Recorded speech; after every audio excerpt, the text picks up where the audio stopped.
জাতীয় প্রেস ক্লাবে বর্তমান রাজনৈতিক পরিস্থিতি ও কল্যাণ রাষ্ট্রের ভাবনায় বাজেট শীর্ষকে আলোচনা সভার আয়োজন করে নাগরিক ঐক্য। তখন আপনি যা খুশি করতে পারেন। বক্তারা বলেন, লন্ডনের ডক্টর ইউনূস তারেক রহমান বৈঠকে যে বরফ গলতে শুরু করেছে তার ধারাবাহিকতায় গণতান্ত্রিক প্রক্রিয়ায় এগিয়ে যেতে হবে। ৯-১০ মাসে সংস্কার বলেন, বিচার বলেন, সনদ বলেন, কোনো ব্যাপারে কোনো অগ্রগতি হয়নি। এই গভর্নমেন্ট কিচ্ছু করতে পারেনি। Politically achievement nothing.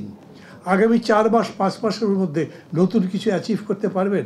Let's hope for that. কিন্তু যদি না পারি, তবু আমরা যদ্দূর নিতে পারি সেইটা নিয়ে মিনিমাম থিং হচ্ছে একটা fair election acceptable to all, এইটা করতে হবে।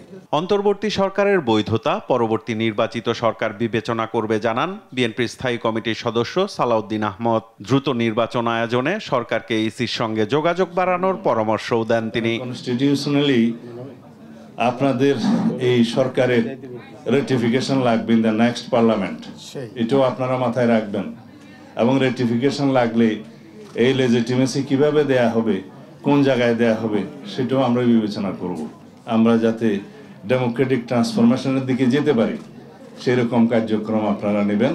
এর আগে সোমবার বেলা 11টার দিকে লন্ডন থেকে দেশে ফিরে বিমানবন্দরে সাংবাদিকদের মুখোমুখি হন বিএনপির স্থায়ী কমিটির আরেক সদস্য আমির খসরু মাহমুদ চৌধুরী। বলেন, নির্বাচন কমিশন দিনক্ষণ ঘোষণা করলে দেশ নির্বাচনের দিকে এগিয়ে যাবে।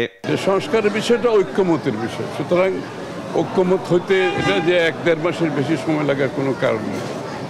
আর বিচার তো চলমান প্রক্রিয়া আছে, এটা তো বিচার বিভাগ বিচার করবে, বিচার আওতায় আনার বিষয় আছে।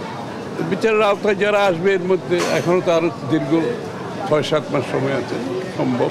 আর যারা তারপরেও আসবে না, তারপরে তো পরবর্তী সরকার আসলে তাদেরকে বিচারের আওতায় তো আগামী সরকারকে অনেককে আনতে হতে পারে, তাই না?